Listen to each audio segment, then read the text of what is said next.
Bismillahirrahmanirrahim. Assalamualaikum warahmatullahi wabarakatuh. Pemirsa MTA TV dan pendengar radio dimanapun Anda berada, yang semoga senantiasa dalam keadaan sehat walafiat dalam lindungan Allah Subhanahu wa Ta'ala. Dan Alhamdulillah, puji syukur marilah kita panjatkan atas kehadirat Allah Subhanahu wa Ta'ala yang telah memberikan kita banyak kenikmatan, sehingga di pagi hari yang penuh rahmat ini kita dapat berjumpa kembali dalam acara Fajar Hidayah, untuk bersama-sama kita belajar menambah ilmu agama kita sebagai bekal di kehidupan di dunia ini. Baik pemirsa, dimanapun Anda berada, di pagi hari ini sudah hadir Ustadz kita, beliau Ustadz Didik Djoko Susilo, yang akan menemani kita, membersamai kita, dan memberi pembelajaran kepada kita di pagi hari ini pada segmen Fajar Hidayah. Mari kita sapa beliau terlebih dahulu. Assalamualaikum warahmatullahi wabarakatuh. Waalaikumsalam warahmatullahi Kabar sehat pagi hari ini ya? Alhamdulillah sehat. Semoga senantiasa sehat juga ya. Insya Allah sehat. Alhamdulillah. Baik, untuk pagi hari ini nanti kita akan membahas tentang apa ini? Kita akan coba untuk nanti bermuhasabah. Kita sudah berada di penghujung tahun. Tepat sekali ya, kita sudah berada di penghujung tahun ini. Baik pemirsa, nanti kita akan membahas, kita akan berdiskusi, kita akan mendengarkan tausiah mengenai muhasabah. Untuk itu di segmen yang pertama ini mari kita siapkan diri kita, siapkan catatan kita untuk mendengarkan tausiah yang akan disampaikan oleh Ustadz Didik. Monggo Ustadz. Baik. Bismillahirrahmanirrahim. Innal hamdalillah nahmaduhu wa nasta'inuhu wa nastaghfiruh wa na'udzubillahi min syururi anfusina wa min sayyiati a'malina. May yahdihillahu fala mudhillalah wa may yudlil fala hadiyalah. Asyhadu an la ilaha illallah wa asyhadu anna Muhammadan abduhu wa rasuluh. Allahumma shalli wa sallim wa barik ala Muhammad wa ala alihi wa sahbihi ajmain, amma ba'd. Para pemirsa MTA TV, pendengar Persada FM, kaum muslimin, muslimat, rahimakumullah. Alhamdulillah, puji syukur kita panjatkan kehadirat Allah Subhanahu wa Ta'ala atas curahan nikmat, rahmat, kasih sayangnya. Pada pagi hari ini kita dibangunkan lagi oleh Allah Subhanahu wa Ta'ala dari tidur kita tadi malam ya, yang insya Allah dalam keadaan tetap beriman kepada Allah Subhanahu wa Ta'ala, tetap menjadikan Allah Subhanahu wa Ta'ala sebagai Robnya, sebagai Tuhannya, sebagai ilahnya, sebagai sesembahannya, sehingga dalam kehidupannya sudah menetapkan tujuannya untuk mengabdi, menghamba kepada Allah Subhanahu wa Ta'ala. Nah, setiap pagi tentu kemudian kita akan alami itu ya, yang masih diberi umur oleh Allah Subhanahu wa Ta'ala. Nanti habis pagi kita tahu-tahu masuk sore, malam pagi lagi, demikian seterusnya. Tahu-tahu bilangan umur kita semakin bertambah gitu. Ya, sama seperti yang kita alami sekarang ini. Dulu rasanya baru mengawali 2025. Nah, sekarang kita tahu-tahu sudah mau habis 2025 gitu. Mungkin satu hari lagi ya, yang kemudian nanti kita akan masuk ke tahun berikutnya. Itu terus menerus akan ada pada kehidupan kita. Nah, ada manusia yang kemudian mengambil ibrah, yang kemudian mau berpikir, mau merenungkan tentang perjalanan hidupnya. Ada juga yang kemudian tidak peduli, hari berganti, tahun berganti, kemudian tahu-tahu habis masa hidupnya. Nah, orang yang beriman kepada Allah Subhanahu wa Ta'ala, orang yang meyakini bahwa dirinya yang sekarang ini hidup di dunia itu tidak kekal hidupnya, yang kemudian adalah kehidupan di dunia ini menjadi bagian dari perjalanan panjang hidupnya itu. Kita tahu di dalam Quran surat Al-Baqarah ayat 28 Allah mengingatkan kepada kita, A'udzubillahi minasyaitonirrajim, kaifa takfuruna billahi wa kuntum amwatan fa ahyakum. summa yumitukum, summa yuhyikum, summa ilaihi turja'un. Mengapa kamu kufur kepada Allah Subhanahu wa taala? Padahal dulu kamu itu tidak ada, kemudian diadakan oleh Allah, dihidupkan oleh Allah dalam kehidupan di dunia. Ketika Allah Subhanahu wa taala hidupkan kita dalam kehidupan di dunia, itu Allah juga sudah memberikan kabar perjalanan kita.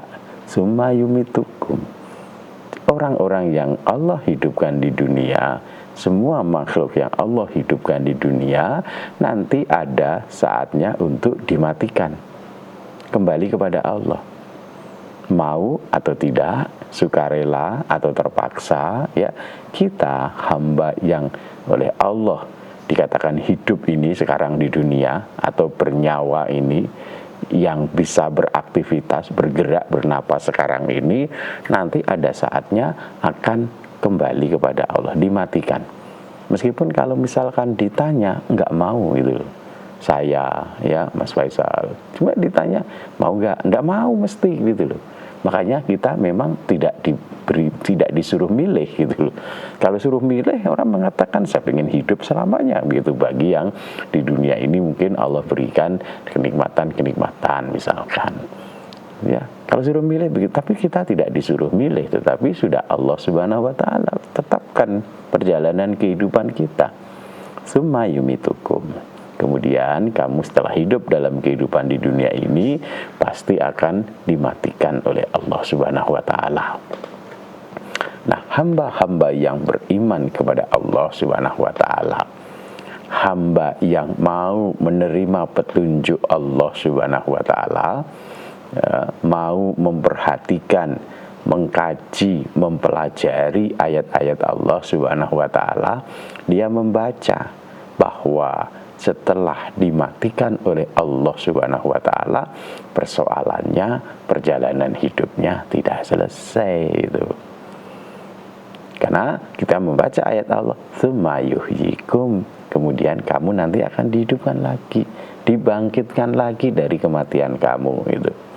Nah, ini nanti yang membedakan antara hamba Allah, manusia yang beriman, dengan hamba yang kafir, hamba yang ingkar. Kalau hamba yang kafir, hamba yang ingkar, begitu kemudian dia melihat kematian, maka dia katakan persoalan selesai itu. Ya, hidupnya selesai, dia akan masuk ke dalam kubur, kemudian menjadi tulang belulang. Nah, selesai. Tetapi hamba yang beriman meyakini bahwa ketika kemudian kita setelah dimatikan akan dibangkitkan lagi, dihidupkan lagi oleh Allah Subhanahu wa taala. Bedanya di situ. Orang yang beriman meyakini ada kehidupan setelah kematian. Jadi urusannya tidak selesai begitu. Ya, tsumma ilaihi turja'un. Kemudian kita akan dikembalikan kepada pencipta kita Allah Subhanahu wa taala.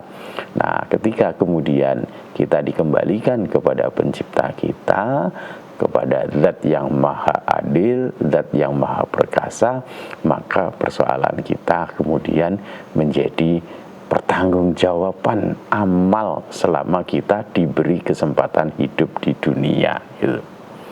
Karena di banyak ayat Allah katakan bahwa kehidupan kita ini dengan segala karunia yang Allah berikan kepada kita pasti nanti akan ditanya oleh Allah Subhanahu wa taala. Summa latus'alunna yauma idin anin naim. Kemudian sungguh pasti kita akan ditanya tentang nikmat-nikmat yang Allah Subhanahu wa taala karuniakan kepada kita gitu. Maka di akhir penghujung tahun 2025 ini tentu kita perlu merenungkan ya kaitannya dengan amal apa yang sudah kita berbuat dengan segala karunia yang Allah anugerahkan kepada kita. Tidak sekedar kemudian kita bergembira, bersenang-senang bahwa kita akan masuk ke tahun yang baru. Tidak sekedar kita kemudian berpesta pora, ya, merayakan ya, bahwa kita akan masuk ke tahun baru. Tidak. Bagi orang yang beriman tentu yang orientasi hidupnya, yang tujuan hidupnya adalah keselamatan, kebahagiaan negeri akhirat. ya, yang banyak Allah ajarkan kepada kita, ya, bahwa yang dalam kehidupan ini Allah kabarkan kepada kita ada kehidupan dunia, ada kehidupan akhirat. Kehidupan dunia yang saat ini kita jalani, ya, kemudian kehidupan akhirat yang mesti kita persiapkan. Karena di akhirat Allah kabarkan di sana bukan tempat beramal, tapi tempat menuai, tempat menikmati hasil amal yang Allah sudah tetapkan. Ketika amal kita di dalam kehidupan di dunia adalah amal kebaikan, amal ketaatan kepada Allah, menjadi hamba yang beriman, bertakwa, maka Allah sediakan tempat kembali yang baik di jannahnya Allah. Sedangkan bagi orang-orang yang ingkar, yang kufur, yang senantiasa dalam kehidupan di dunia ini berpaling dari petunjuk-petunjuk Allah, maka Allah sediakan tempat kembali di nerakanya Allah, gitu. Maka Allah peringatkan kepada kita, wabtaghi fima atakallah daral akhirah. Ya, carilah pada segala nikmat, segala karunia yang Allah berikan kepadamu, kesenangan, kebahagiaan negeri akhirat. Ya, itu yang pokok, yang utama. Ya, yang kalau Allah Subhanahu wa taala mengajarkan kepada kita kalau berdoa, Rabbana atina fid dunya hasanah wa fil akhirati hasanah, bahwa pokok tujuan kita adalah apa yang ada di sisi Allah. Ya. Yang ada dalam kehidupan dunia itu, dalam ayat juga dikatakan wala tansa nasibaka minad dunya. Jangan lupa kamu ketika hidup di dunia ya dijalani kehidupannya, begitu. Tetapi yang pokok tentu kesenangan, kebahagiaan negeri akhirat. Maka apa yang kita miliki, kita terima dalam kehidupan di dunia, maka sudahkah kita gunakan untuk memperoleh kesenangan, kebahagiaan negeri akhirat? Sudahkah karunia-karunia Allah Subhanahu wa taala yang Allah berikan kepada kita dalam kehidupan di dunia ini kita jadikan sebagai amal soleh?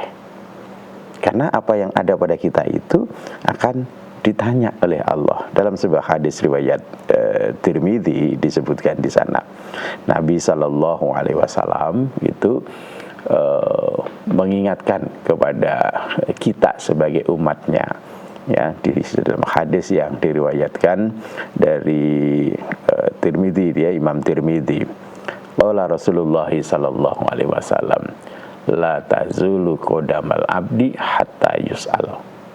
Jadi nanti di yaumil akhir, di hari kiamat, telapak kaki seorang hamba itu tidak bergeser sehingga dia ditanya. Apa yang ditanya, apa yang harus kita pertanggungjawabkan, Allah kabarkan melalui Rasulnya di situ, ya. Yang pertama apa? An umrihi fima abnahu. Kita diberi oleh Allah umur berapa, ya, ya. Sampai akhir tahun 2025 ini, itu sudah berapa tahun Allah karuniakan nikmat kehidupan kepada kita. Nah, itu selama itu kita pakai untuk apa? Masa hidup kita, umur kita itu, gitu. Fima abnahu, kita habiskan untuk apa? Apakah full dengan segala karunia kita itu, kita habiskan energi kita untuk bersenang-senang saja dalam kehidupan di dunia, untuk memperturutkan hawa nafsu kita, gitu. Coba perhatikan, apakah kita setiap bangun kemudian siap-siap berangkat kerja, pulang sore, malam, selesai, tidur, besok pagi, begitu lagi, gitu. Habis umur kita sampai tahun 2025 itu isinya hanya untuk, ya, memenuhi kebutuhan perut saja, memenuhi kebutuhan hawa nafsu saja, misalkan seperti itu. Tidak ada, ya, umur, waktu, masa yang kita gunakan untuk meraih ketaatan-ketaatan kepada Allah, beramal soleh, berbuat baik, nggak ada. Nah, maka perlu direnungkan itu. Bagaimana kalau nanti di hadapan Allah ditanyai, fulan, kamu saya beri umur 50 tahun, 60 tahun, kau gunakan untuk apa, gitu. Dan ini nanti di hadapan Allah dipertanggungjawabkan. Kemudian yang kedua, an ilmihi, tentang ilmunya. Allah karuniakan, Allah titipkan, Allah amanatkan ilmu kepada kita, gitu. Fima fa'ala. kita berbuat untuk apa ilmu itu gitu.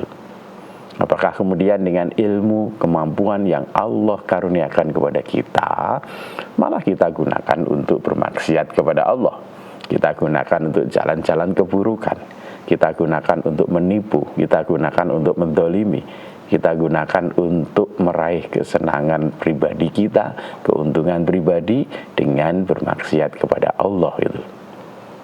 Nanti yang ditanya ilmu yang Allah anugerahkan kepada kita, ditanya ya, apakah kemudian menjadi satu hal yang bermanfaat, yang makin mendekatkan kita kepada Allah, makin membuat hati kita tunduk, atau sebaliknya ilmu yang kita peroleh malah menjauhkan kita dari Allah Subhanahu wa taala, menjadikan kita sombong, merasa cukup, tidak butuh Allah gitu. Wah, karena pinter saya gitu, nggak perlu berdoa kepada Allah, apa yang saya mau sudah ketemu, misalkan seperti itu. Nanti ditanya oleh Allah Subhanahu wa taala. Kemudian berikutnya tentang harta kita, wa an malih, tentang hartanya akan ditanya, min ainak tasabahu wa fima anfaqahu. Harta yang saat ini kita peroleh, kita miliki ya, itu nanti ditanya, ini kita peroleh dari mana? Dari cara yang halal, sah atau baik, atau sebaliknya kita peroleh dari yang haram, dari yang curang, begitu kan ya. Nah, kalau dalam bahasa apa namanya ya, ini pelaporan ya, pelaporan kita gitu loh, harta kita itu kita peroleh dari cara yang baik, cara yang halal, cara yang sah atau tidak, atau dari cara curang, menipu gitu, dari barang-barang yang haram misalkan. Ya, itu nanti ditanya oleh Allah Subhanahu wa taala. Setelah Allah karuniakan harta itu kepada kita, maka kemudian ditanya, wa fima anfaqahu, bagaimana kita belanjakan, kemana, untuk apa gitu. Apakah kemudian ya karena kita, oh ini kan harta hasil kerja saya sendiri gitu, ini saya peroleh dari kerja keras saya sendiri, nah maka kan saya pakai untuk semau mau saya dong gitu. Mau maksiat, mau makan yang haram, mau belanjakan ke yang haram, kan ini harta saya, apakah begitu? Nah, maka itu tentu nanti akan ditanya, disoal oleh Allah Subhanahu wa taala gitu. Ditanya betul oleh Allah Subhanahu wa taala. Kemudian ada satu karunia lagi yang Allah nanti akan minta pertanggungjawaban kita. Wa an jismihi, badan kita. Ya, Allah karuniakan kesehatan, kekuatan ya, badan kita ini yang kemudian dengan bertambahnya waktu, bertambahnya umur, nanti badan kita itu tidak semakin kuat, nanti juga akan lemah gitu. Nah, ketika kemudian Allah karuniakan kekuatan, kesehatan kepada badan kita, fima ablahu, sampai nanti kemudian akan menjadi lemah lagi, itu kita gunakan untuk apa kekuatan kita? Apakah untuk bermaksiat kepada Allah atau untuk meninggikan kalimat Allah? Itu ditanya. Jadi sekali lagi, umur yang Allah berikan ditanya, ilmu yang Allah anugerahkan ditanya, harta yang Allah titipkan kepada kita ditanya, kekuatan badan kita, kesehatan badan kita ditanya, harus dipertanggungjawabkan di hadapan Allah Subhanahu wa taala. Nah, maka direnungkan, dihitung-hitung. Hasibu anfusakum, hisablah dirimu, hitunglah dirimu, sampai misalkan di penghujung 2025, kemudian misalkan di 1 Januari 2026 itu kita sudah dipanggil oleh Allah Subhanahu wa taala, itu kira-kira sudah cukup enggak apa yang kita perbuat, kita lakukan itu untuk bertanggung jawab di hadapan Allah Subhanahu wa taala? Untuk kemudian kita datang kepada Allah dalam keadaan berbahagia, bergembira karena kita bisa menunaikan amanah kehidupan ini dengan beriman, bertakwa kepada Allah Subhanahu wa taala. Atau sampai saat ini kita masih diliputi oleh kemaksiatan, diliputi oleh dosa, diliputi oleh kejahatan-kejahatan yang kita perbuat dengan tangan kita, dengan harta kita, dengan ilmu kita gitu. Sehingga nanti di hadapan Allah kita tidak berani ya bertanggung jawab. Kita masihnya rasa takut, rasa khauf karena sudah terbayang di hadapan kita. amal kita seperti apa, buku catatannya bagaimana gitu. Sehingga yang ada tertunduk rasa takut kepada Allah Subhanahu wa taala. Maka kita berharap agar ketika kita kembali kepada Allah Subhanahu wa taala itu kita kembali sebagaimana yang Allah kabarkan kepada kita, la tamutunna illa wa antum muslimun. Jangan sekali-kali mati melainkan dalam keadaan berserah diri kepada Allah, dalam keadaan hati jiwa yang tenang. Ya, sebagaimana juga Allah ingatkan, ya ayyuhan nafsul mutmainnah irji'i ila rabbiki radiyatan mardiyah. Kalau kita kembali dalam keadaan baik, dalam keadaan taat kepada Allah, hati jiwanya itu tenang, ya, karena akan merasa puas dengan apa yang dia sudah siapkan, bekal yang dia lakukan dalam kehidupan dunia, sehingga kembali kepada Allah dalam keadaan baik. Sekiranya demikian, mudah-mudahan bisa mengingatkan kita bahwa apa yang kita lakukan dalam kehidupan di dunia ini ada pertanggungjawaban. Ada Allah Zat yang maha meneliti, maha melihat apa yang kita perbuat, yang nanti ada saatnya diperlihatkan kepada kita apa yang sudah kita perbuat dalam kehidupan di dunia. Mudah-mudahan bermanfaat untuk kita semuanya.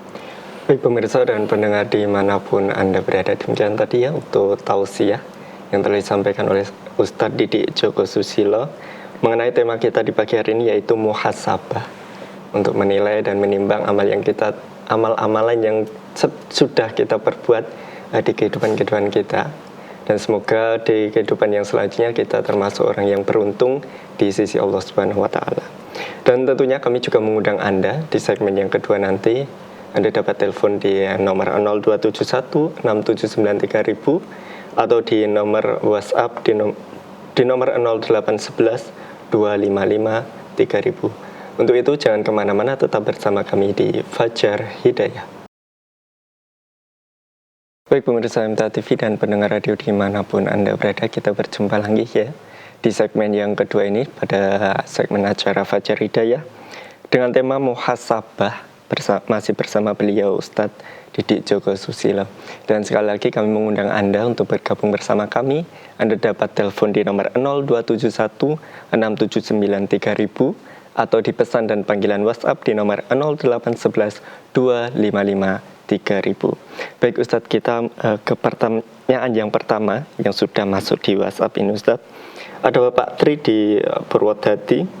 Assalamualaikum warahmatullahi wabarakatuh Ustadz. Waalaikumsalam warahmatullahi wabarakatuh. Pertanyaannya, bagaimana cara mengetahui kita ini ada sifat munafik, syirik, dan fasik? Terima kasih Ustadz. Jadi semuanya sifatnya jelek semuanya.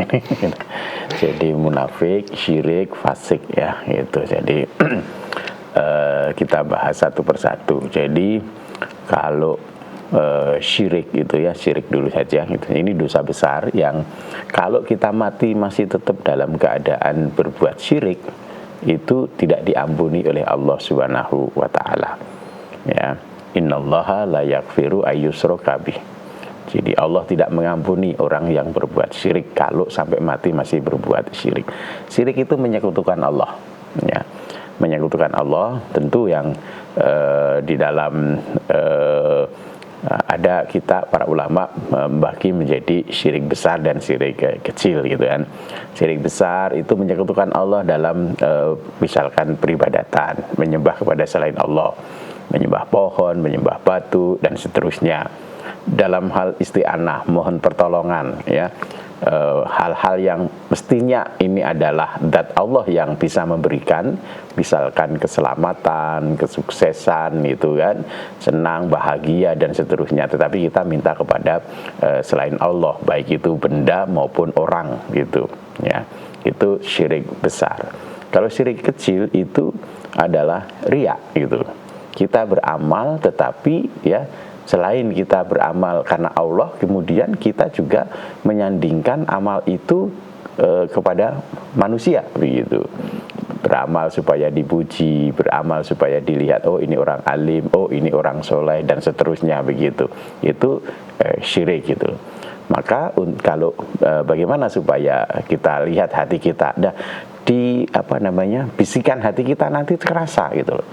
Saya kalau sekarang mungkin kalau syirik besar mungkin sudah kita terhindar ya, kita sudah tidak mencari keselamatan kepada misalkan pohon besar, misalkan kepada tempat-tempat keramat, itu mungkin kita sudah tidak, orang-orang mati tentu kita sudah tidak seperti itu. Nah, tapi yang syirik kecil ini yang seringkali ada hadir dalam kehidupan kita, ketika kita sholat, ketika kita ngaji, ketika kita baca Quran, kadang-kadang begitu gitu.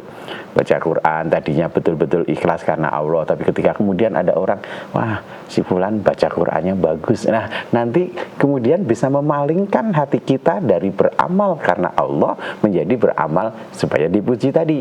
Jadi sandaran harapan amalnya nanti sudah tidak kepada Allah itu, tetapi kepada manusia. Maka hatinya dijaga, dibersihkan dari situ.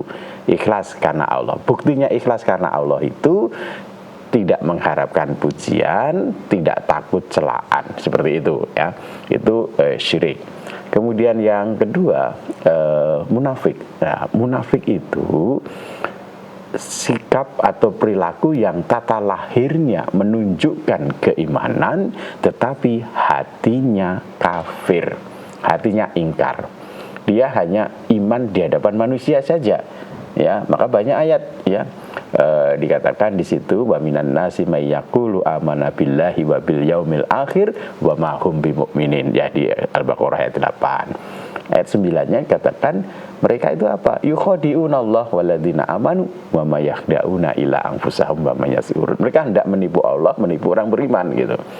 Jadi seolah-olah menampakkan dalam kehidupan ini sebagai orang yang beriman, tetapi hatinya kafir, hatinya tidak mau pada nilai-nilai keimanan.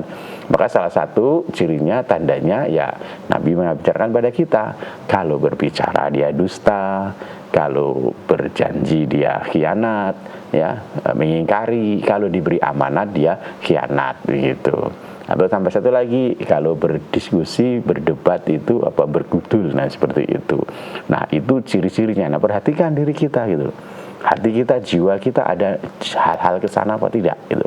Nah kalau orang munafik ini oleh Allah dikatakan kafir, bahkan dikatakan fidarki asfali minan nar, nanti dia nerakanya paling bawah begitu. Syirik tadi juga nanti di nerakanya Allah Subhanahu Wa Taala.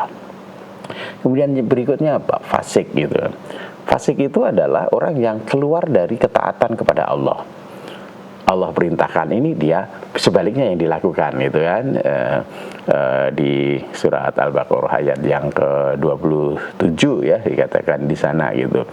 Alladzina yanquduna ahdallahi min ba'di mitsaqih wa yaqta'una ma amarallahu bihi ayyusala wa yufsiduna fil ard. Jadi orang fasik itu orang yang mengingkari janji yang mestinya ditegakkan kepada Allah ya. Apa yang Allah tidak dijanjikan kepada Allah itu tidak dilaksanakan gitu. Iman ya, ketaatan mestinya begitu, dia keluar, dia tidak iman, tidak taat begitu. Ya, wa yaqta'una ma amarallahu bi ayyusala. Hal-hal yang Allah perintahkan untuk disambung silaturahim, dia mutus, lebih suka memutus gitu. Yufsiduna fil ard. Nah, dalam kehidupan di dunia ini Allah amanatkan untuk berbuat perbaikan, memperbaiki, berbuat baik dalam kehidupan di dunia, tetapi yang dilakukan dia berbuat kerusakan. Nah, itu orang-orang fasik. Nah, kita juga bisa ya masuk ke dalam kesana perbuatan-perbuatan kita, ketika perbuatan kita keluar dari ketaatan kepada Allah, jadilah kita orang fasik gitu. Ini yang diperintahkan oleh Allah tidak kita kerjakan, malah yang dilarang kita kerjakan, jadi fasik kita begitu. Nah maka perhatikan diri kita, hati kita gitu. Ini perintah Allah, hati kita sudah condong untuk mau mengikuti, melaksanakan atau tidak gitu. Ketika kemudian perintah Allah itu kita ingkari, kita tolak, kita debat misalkan seperti itu. Masa toh kita diperintahkan untuk infak di jalan Allah, kan harta yang kerja saya, yang bekerja, masa saya harus keluarkan zakat, masa saya harus kemudian menyantuni tetangga, masa saya harus kemudian bekti pada orang tua. Nah ketika kemudian begitu, nanti bisa kita masuk ke dalam kefasikan. Maka perhatikan gitu. Ciri salah satu orang yang beriman itu, salah satunya yasroh sadrohu lil Islam, dalam hal kebaikan-kebaikan itu hatinya ringan, enteng gitu. Perhatikan nanti di situ. Kalau hati kita dengan kebaikan enteng, baik gitu, senang begitu, insya Allah kita masih dalam keimanan, ketaatan kepada Allah. Tapi kalau ketika ada seruan kebaikan, kok hati ini rasanya abot. Ketika kemudian ada satu hal yang maksiat kok kita malah senang, hati-hati, jangan-jangan kita sudah masuk ke dalam kefasikan. Demikian ya. Demikian tadi ya Bapak Tri yang sudah dijelaskan oleh Ustadz Didik, semoga dapat menjadi pencerahan ke depannya. Dan kita beralih ke pertanyaan selanjutnya ini Ustadz.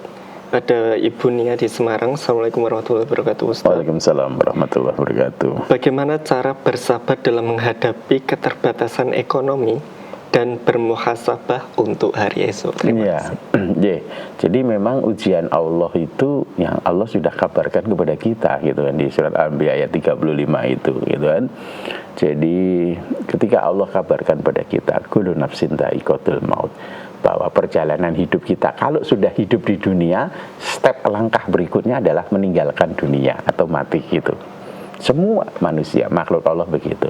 Nah, dalam proses ke sana Allah berikan wa nablukum bisyarri wal khairi fitnah.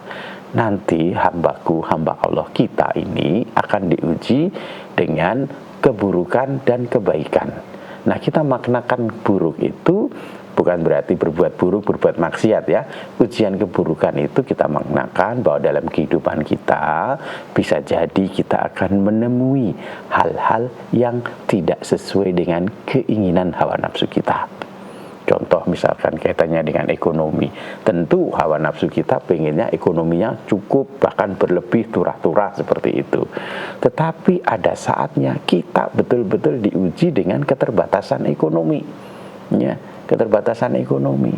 Maka di surat Al-Baqarah 155 juga sama. Allah ketika sampaikan ujian walanabluwannakum bisyai minal khaufi wal ju'i wa naqsi minal amwali wal anfus was samarat gitu. Ada kekurangan-kekurangan itu. Maka kemudian Allah di akhir ayat itu dikatakan wa basyiris sabirin. Berilah kabar gembira kepada orang-orang yang sabar. Alladzina idza asabathum musibah qalu innalillahi wa inna ilaihi rajiun. Jadi ketika kita ujian misalkan keterbatasan ekonomi, ayo kembalikan kepada Allah Subhanahu wa taala. Dalam hidup ini memang ketetapan harta itu juga salah satunya yang menjadi kekuasaan Allah Subhanahu wa taala. Bisa jadi kita dicukupkan, diketerbataskan, dikurangkan, tetapi yang tidak boleh kurang adalah amal kita. Ya, dengan keterbatasan ekonomi jangan sampai membuat amal kita menjadi kurang.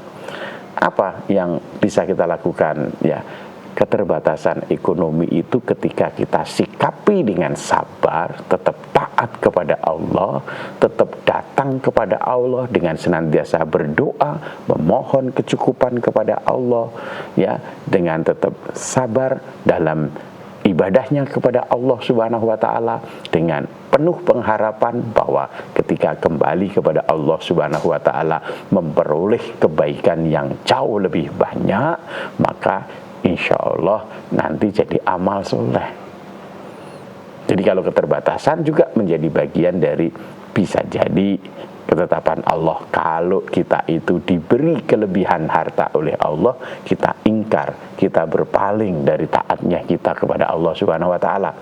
Maka tetaplah bersabar, tetaplah datang kepada Allah di sepertiga malam yang akhir, di akhir-akhir sholat kita senantiasa berdoa, menyeru kepada Allah Subhanahu wa taala dengan penuh keyakinan bahwa kehidupan di dunia ini hanya sementara.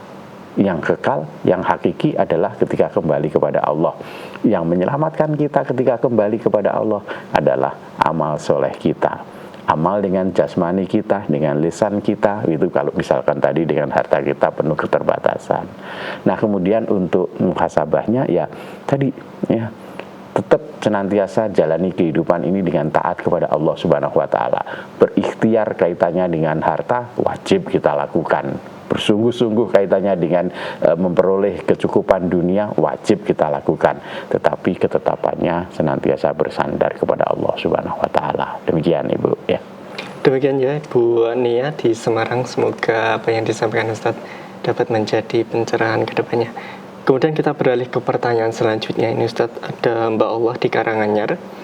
Assalamualaikum warahmatullahi wabarakatuh. Waalaikumsalam warahmatullahi wabarakatuh. Pertanyaannya, ketika sudah berwudu, kemudian anak balita saya yang usia 2,5 tahun minta tolong ingin buang air besar dan buang air kecil. Pertanyaannya, ketika membersihkan bekas BAB dan BAK itu, apakah membatalkan wudhu dan harus mengulang wudhu lagi atau cukup membersihkan tangan dengan bersih begitu? Jadi karena kalau mungkin kita ringkaskan kena kotoran dari anak kita betul, begitu ya, itu tidak membatalkan wudhu. Jadi yang membatalkan wudhu ya keluarnya dari lubang depan belakang kita, kubul dan dubur itu ya, kentut, kencing, kemudian kita buang air, kemudian berkumpul suami istri, itu yang membatalkan wudhu kita gitu. Jadi kalau kita membersihkan kotoran dari misalkan anak kita, ya cukup kemudian tangan kita yang kita pakai itu kita bersihkan, itu tidak membatalkan wudhu. Jadi sekali lagi yang membatalkan wudhu ya yang keluar dari kubul dan dubur kita, yaitu keluar kencing gitu, buang air kecil, buang air besar, nah itu batal wudhu kita. Kemudian keluar mani, wadi dan seterusnya itu yang batal wudhu kita. Jadi pokoknya yang keluar dari diri kita ya, kubul dan dubur kita itu yang membatalkan wudhu, termasuk berkumpul suami istri kan keluar mani, itu batal wudhunya begitu. Baik, demikian tadi ya untuk jawaban dari Ustadz, semoga dapat diterima dengan baik. Dan kita sudah di penghujung acara ini Ustadz. Ya. Mungkin sebelum diakhiri ada penekanan kembali mengenai tema dan pembahasan kita di pagi hari mengenai muhasabah ini Ustaz. Jadi muhasabah itu bukan berarti kemudian kita kembali ke masa lalu itu ya gitu. Artinya muhasabah itu untuk berintrospeksi kita, apa yang kita lakukan yang kemudian nanti wujud kepada ke depan saya mau apa begitu. Kalau kita lihat, kita perhatikan, ini dalam hidup ini kok saya banyak melakukan hal-hal yang jauh dari ketaatan kepada Allah, mesti kemudian ketika ini masih baik nih, Allah masih beri umur kepada kita ini masih baik nih, masih Allah beri kesempatan kita hidup gitu. Nah, maka maknakanlah itu untuk memperbaiki diri kita, untuk meningkatkan amal soleh kita, untuk menghentikan keburukan-keburukan, kemaksiatan-kemaksiatan yang kita lakukan gitu. Jangan sekedar kemudian nanti jadi muhasabah, kemudian kita lihat selesai, tidak ada action, tidak ada tindakan untuk memperbaiki diri kita gitu. Maka sebagaimana kata makalah gitu kan ya, kalau hari ini kita lebih baik dari hari yang kemarin, itulah orang yang beruntung gitu. Tapi kalau hari ini masih sama saja dengan kemarin, ya kita itu termasuk orang yang rugi. Apalagi kalau hari ini lebih jelek kan begitu, kita jadi orang yang terlaknat gitu. Maka ketika kita akan masuk ke hari berikutnya yang bisa jadi nanti hitungan bilangan tahunnya sudah tidak 2025 tapi sudah 2026, maka azamkan kita untuk senantiasa berbuat baik, memperbaiki kekurangan kesalahan kita. Dalam satu hadis Nabi juga mengingatkan, mantola umruhu wahasuna amaluhu, itu orang yang baik gitu kan. Jadi kalau orang yang baik itu umurnya panjang. Jadi kalau kita nanti diberi kesempatan oleh Allah hidup sampai tahun 2026, kan nambah umur kita nih.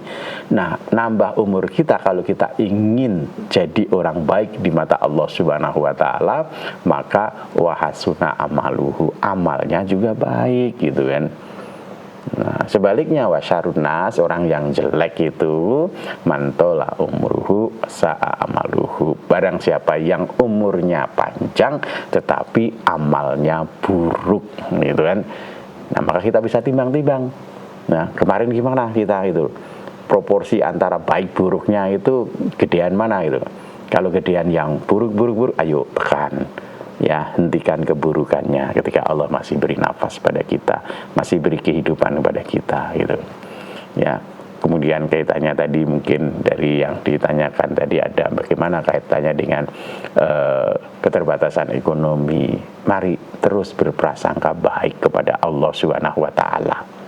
Jangan dilihat bahwa kalau terbatas ekonominya itu jelek, tidak. Bisa jadi terbatas ekonomi itu menjadi kebaikan untuk kita karena orientasi kehidupan kita adalah kebahagiaan, kesuksesan di akhirat. Berapa banyak orang yang kemudian jatuh kepada kefasikan, jatuh kepada kemunafikan ketika diuji dengan banyaknya harta. Berapa banyak orang yang kemudian menjadi mulia dengan keterbatasan ekonominya. Sangka baiklah kepada Allah Subhanahu wa taala, tetap menjadi hamba-hamba Allah yang taat kepada Allah Subhanahu wa taala. Demikian dan bermanfaat untuk kita semuanya. Baik, terima kasih Ustaz atas pembelajaran dan kebersamaan di pagi hari ini. Semoga selalu sehat dan Amin, di amin. kesempatan berikutnya kita dapat berjumpa. Insyaallah. Assalamualaikum warahmatullahi wabarakatuh. Waalaikumsalam warahmatullahi wabarakatuh. Baik pemirsa MTA TV dan pendengar radio dimanapun Anda berada, sudah tidak terasa ya kita sudah di akhir perjumpaan, dan kami mohon maaf apabila ada pertanyaan-pertanyaan yang belum bisa kami jawab. Semoga di kesempatan berikutnya kita dapat bertemu kembali. Dan akhirnya saya Muhammad Faisal mohon undur diri. Apabila ada salah kata saya mohon maaf. Akhirul kalam. Wassalamualaikum warahmatullahi wabarakatuh.